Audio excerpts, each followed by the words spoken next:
Are people excited about brain trivia? I'm excited. Yeah. Okay, well, welcome everybody to Brain Trivia.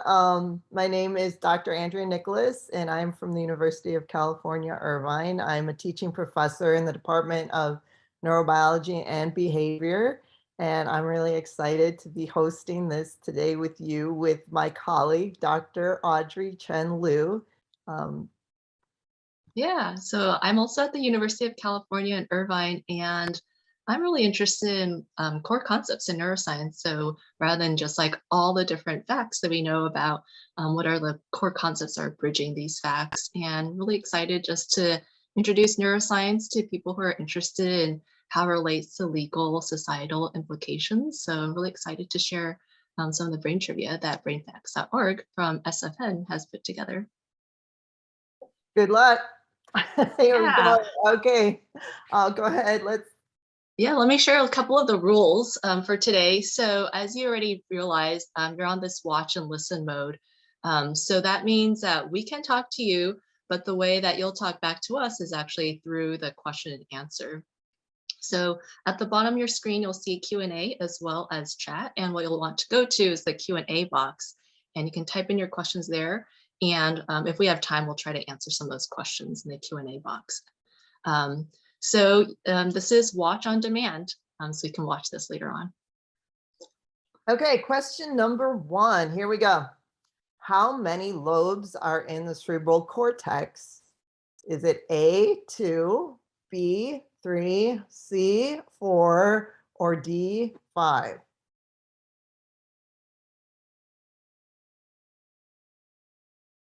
I know you had some clues on this. I think that, it's kind of an interesting question because we still differentiate the brain into lobes, even though more and more and more we know that all of these areas are so interconnected. But there are kind of physical divisions between these regions that help to differentiate them. If you look at a brain on the outside, they have gyri and sulci, and there's some landmarks that help to separate out the different lobes. Oh, wow. Look at people are doing really good there. 91%. 4 is the correct. And this slide here is showing you the different, oops, I think we jumped screen here. Yeah. Hold on, the screen. There we go. So this is showing you the frontal lobe, and that has a lot to do with consolidating a lot of different information, decision making. The parietal lobe, which has a lot to do with sensory integration and where you are in space, and the temporal lobe, which has to do with auditory processing, the occipital lobe, which has to do with vision. So there's your 4 lobes. Here's question 2. What cells are specialized to transmit information from one brain region to another? Is it A, neurons, B, oligodendrocytes, C, microglia, or D, astrocytes? Dr. Nicholas and I were talking about this, and we were saying like, you have to think about what action this might be. And I forgot all the cool things you were talking about. Tell us again. Action now. Show us you've got potential. Come on, people. You can answer this. If you don't get it right, you could be fired. Especially from our position. Okay, you ready for the answer? Oh, wow. Okay. Oh, good job. Yeah, Wow. it's neurons. That's 100%. Yeah, so some of our clues are talking about these action potentials, which sounds like many of you know about already. And that's actually these electrical impulses that go through the neuron.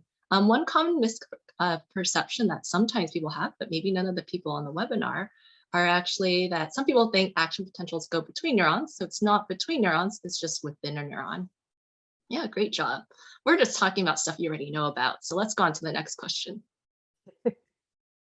Okay, question number 3. Which of the following structures is not part of the central nervous system? The hippocampus, the sympathetic ganglia, the cerebellum, and the spinal cord. So when you're answering this, you want to think about, what is the central nervous system, right? What makes up what's central? So it's and then what leaves the central nervous system? And think about the central nervous system as like what is encompassed by that blood-brain barrier. So you know about there's this barrier around the CNS or the central nervous system. So what is kind of like within this boundary and what's outside of it? Yeah, what part of your nervous system kind of interacts with your environment? Well, both bringing information in and also outgoing information. I'm curious to see how they did on this one. This is a little bit harder, I thought. It's a little bit harder. Ooh, Yeah, okay. Good. Still did really good though. So the sympathetic ganglia are nerves that the ganglia are actually specialized structures, and you can kind of see them in this diagram here. Those little kind of um, I don't know, they look like corn husks to me, but those structures are actually where nerves that are exiting the spinal cord are going to synapse before they reach their target organ. And the sympathetic response has a lot to do with fight or flight, getting your heart rate up when you have to run away from danger, bringing more oxygen into your system. So it's really important that those nerves can synapse and fire quickly to get you out of danger fast. yeah, and that blood-brain barrier does go around the spinal cord. So if you know of anybody who actually got any injection to their spinal cord, a lot of people, when they give birth, they actually get an injection to their spinal cord to relieve the pain that is actually going to the central nervous system. Okay, ready for the next one? Question number 4. What part of the brain might be damaged if someone has lost the ability to form new memories? A, hypothalamus, B, basal ganglia, and C, hippocampus, and D, occipital cortex.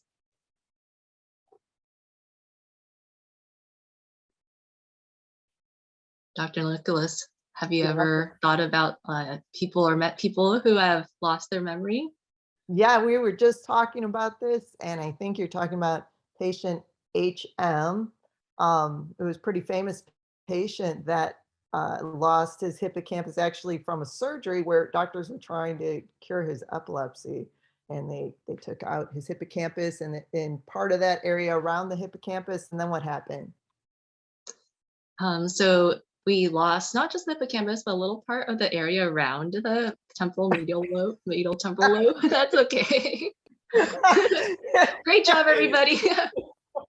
Maybe our clues are But you're learning, getting you're learning. That's easy. the important part. But one of the things about patient HM is that he actually was able to keep all of his skills that were like new skills. He could require new skills if you asked him to like trace a star around his borders and using only the reflection in the mirror. He actually was able to get better and better at this. It's not like he couldn't form any new memories. He just wasn't able to form the memories where it was actually on like things of past events, episodic memory, call that, or things about particular facts and knowledge, what we call semantic memory. So it was that he wasn't able to form new memories of these particular types.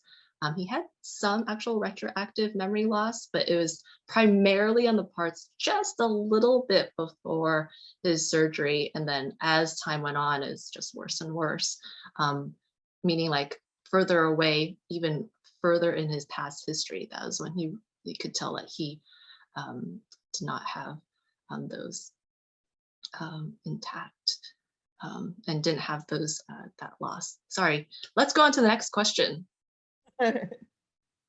Question 5. Oh, this is mine. Okay. What category of mental disorders is considered the most common, affecting an estimated 18% of the adult population? This is a tough question, so don't feel bad if you don't get this one right.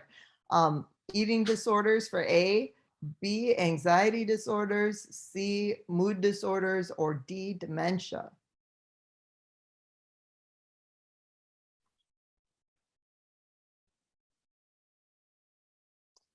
You know, This is a it's tricky.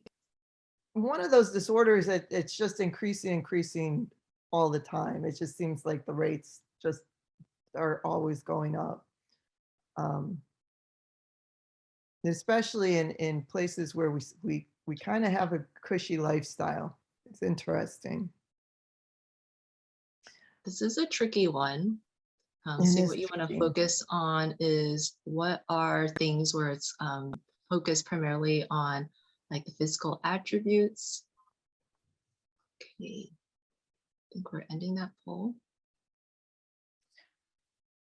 Yeah, so you guys got it. It's going to be one or the other, and the percentages for those two disorders is very close. Anxiety and mood disorders accompany depression, bipolar disorder, anxiety and mood disorders kind of go hand in hand, so they're oftentimes seen together. Let's move on. Okay, question 6. Which of the following pain medications mimics the effects of peptides naturally produced by the body? A, morphine, B, aspirin, C, ibuprofen, and D, Tylenol.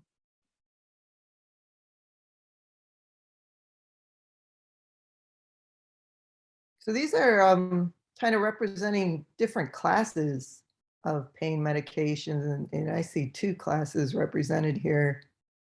Three of them belongs to one class and one belongs to a totally different. One of them is associated with a class that actually a lot of the country is suffering from right now from addiction.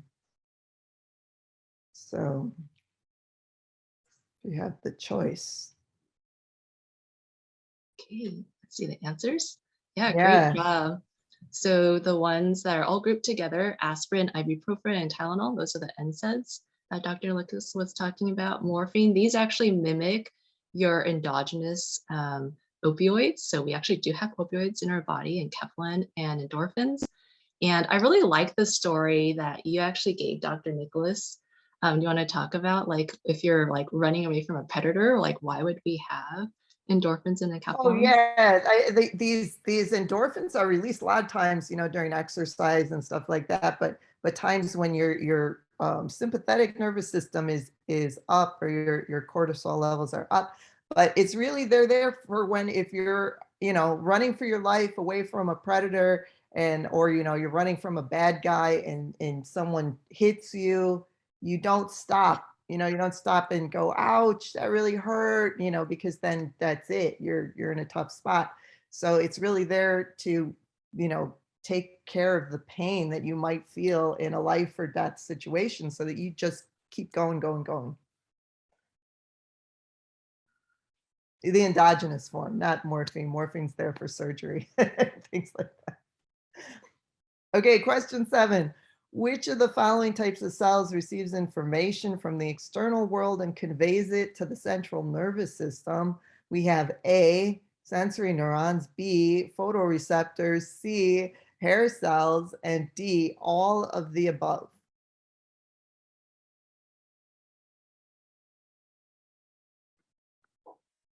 So Andrea, do you think that shampoo would help with this question?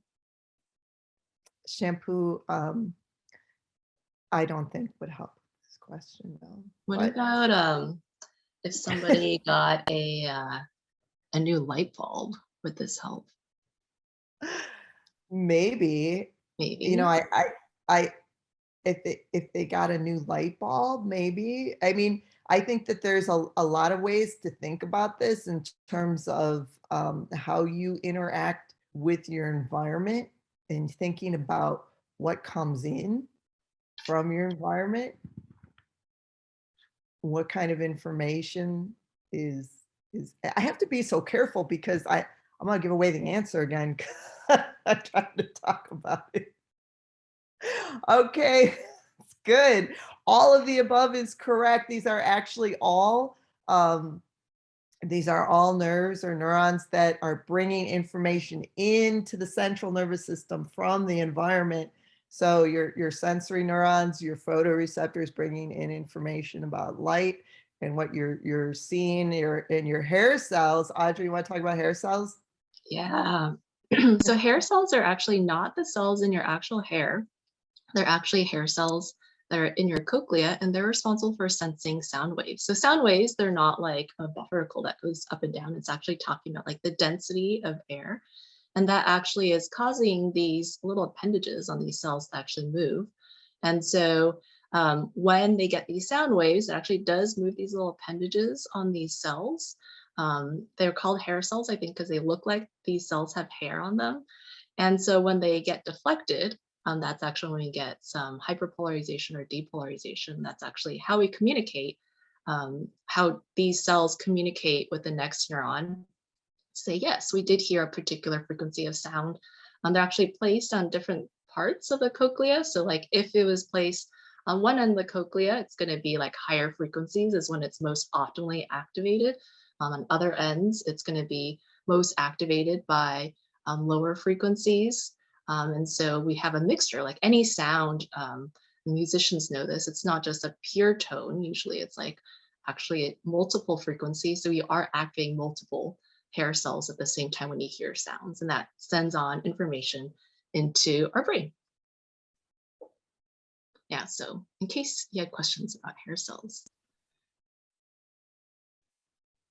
Question number 8. About how many neurons does the human brain contain? A, 1 billion, B, 86 billion, and C, 7 billion, D, 100 billion.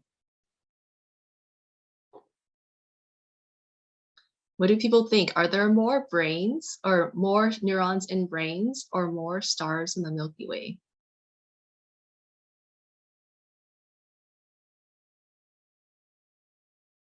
How many stars are, I wonder how many stars are in the Milky Way. It's a really good question, Audrey. Have you been brushing up on astronomy lately? Well, there are, let's see, I think it was 100 to 200 billion stars in the Milky Way. Wow, well then, I think that the Milky Way's got the brain beat in terms of sheer numbers. Oh, here we go. Okay, 86, look at that. They got that, 86 billion to 100 billion, it's not really that much difference there in terms of, when you look at a baby has about 100 billion. So, when you say the human brain or the adult brain, you lose some, right? That's the thing that a lot of people think, that you grow neurons as you get smarter or as you learn more as you get older, but really the fact is you have more when you're younger. Yeah, and the brain actually prunes it away. That's actually a good thing. We're making the brain more efficient. So it's good that we're actually figuring out what are the neurons that we need for the optimized connections between neurons. And we are losing it over development, but that's not necessarily a bad thing.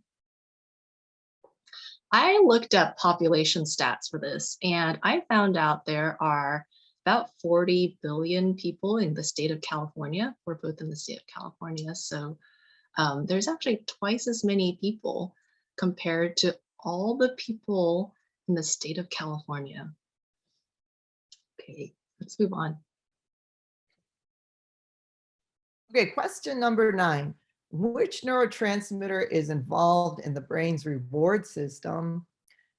A, serotonin, B, dopamine, C, GABA, and D, norepinephrine. And what do we mean by reward system?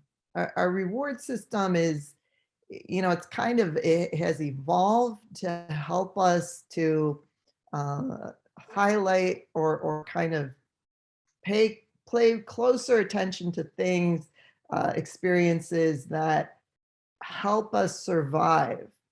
And it's a very good system, and it's always kind of on in a low level, but like if you're a little bunny hopping through the woods and you come across a blueberry bush, this system is going to help you to understand that that's a really great thing. You found a lot of food, and you're going to remember that place better and all of those things. But it can be hijacked really easily by drugs, especially drugs of abuse. And there we go. Okay, so 100% got dopamine. And Audrey, you wanted to say something that you felt was important about this reward system. Yeah, I think a lot of people know about dopamine hits. Like you say, like, oh, we were running, I got some dopamine hits, or I got ice cream that I love, and I got some dopamine hits. But I think that's sometimes an oversimplification of what's actually happening with dopamine. So you think that dopamine is actually just released whenever you get the reward. And in actuality, this dopamine system actually acts as this prediction reward error system. So you actually have an increased amount of dopamine neuron activity when you actually anticipate that reward. So we can do some really fun experiments with this where, like, let's say you pair a tone, meaning like an auditory sound, with an actual reward that this animal or human really likes. And what we see is that once they learn that, they're going to anticipate this actual like reward whenever they hear that auditory tone.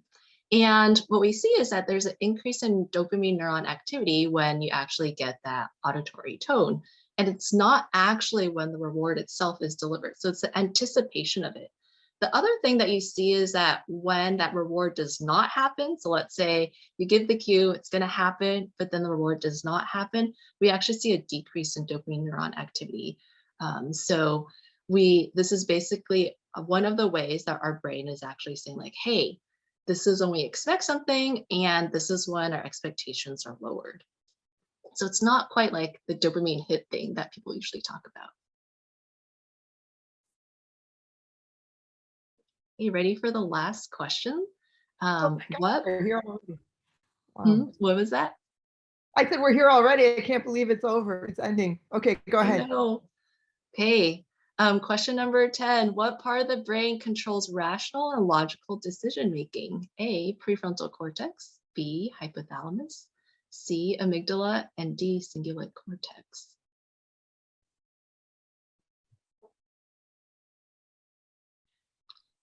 Yeah, Okay. we were talking about this yesterday, and there's definitely a clear answer here, but actually all of these regions kind of work together um, to help you make rational decisions. Without any one of these, your decision making would be flawed a bit. So at least in reaction to your real world that you're living in. Maybe a hint to answer this question might be what you might know about when people talk about the Iowa gambling task, in case some of you have heard about that one. Okay, you ready for the answer? Okay, great job. Yes. Prefrontal cortex. Yeah, so what I was hinting at with the Iowa gambling task is this is a task where people would have some cards, and the short end of this task is basically like there are two options where it's high risk, but the rewards seem to be high. And then there are two other decks that they could pick from, and they're actually seem like really low rewards. You don't get as much in terms of like the dollars. We're in the US, so US dollars.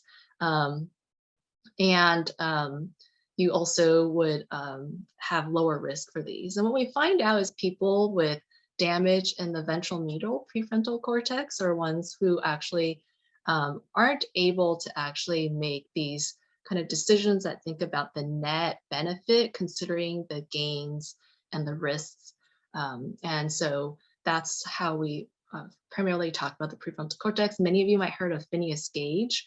So that's somebody who I know in my intro neuroscience classes, people always love the story about Phineas Gage, and he had his prefrontal cortex damage. I'll mention a little Lobotomy. bit. Oh, sorry, go ahead.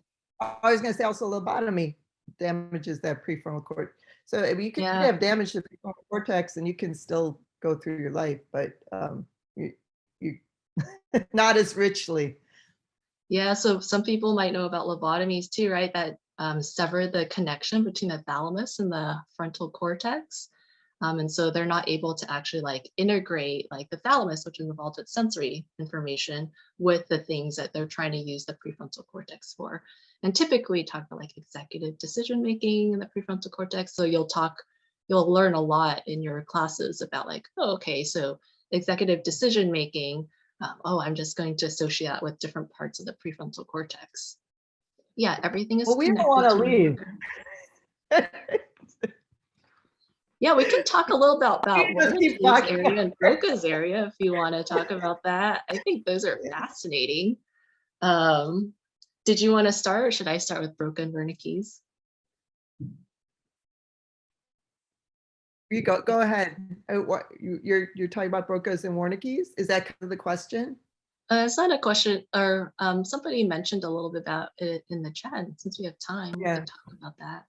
So for those of you who haven't heard about these areas, Broca's area is involved with like actual language production, versus Wernicke's area is more involved with actually like language comprehension. That's a typical way that we talk about those. It's bilateral. So they are being used on both sides of the brain.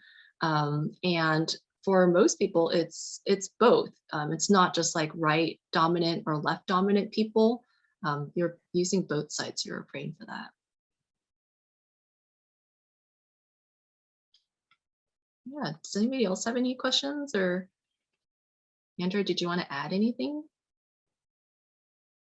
No, that's fine. Ooh, somebody's interested in PhD programs in neuroscience. And I mean, we can make a plug for UCI, but let's see, suggestions. Make sure you know what research is about. Make sure you demonstrate that you like can think about how to actually test different types of research questions. So you can share more about different programs. Or Yeah, I would say if you're looking for a PhD program, you should really think strongly about what you're interested in and look for people that are doing research in the area you're interested in. And then you want to look for a program where it's strong in that area. So for instance, our program at UCI is really strong in Alzheimer's disease. And I think that that's kind of the way I would approach a PhD program. some of the things that people don't always think about with PhD programs is who's going to be a good mentor. So that's something I cared a lot about before I actually said that I was going to accept this invitation to do a PhD program, is that I found out from different people, is this person really going to be able to train me? It's not just about like the lab that's going to be the most productive, the lab that's going to give you the most papers, because obviously those things matter, but am I really going to thrive? Are they really going to be for me? So that's something I also check for. Yeah, but thank you for everybody who joined our brain trivia. We had fun talking with you and sharing a little bit about some of these ideas. I know some of them were probably too easy for you and you probably were able to answer much more advanced questions, but thanks so much for joining us. Okay.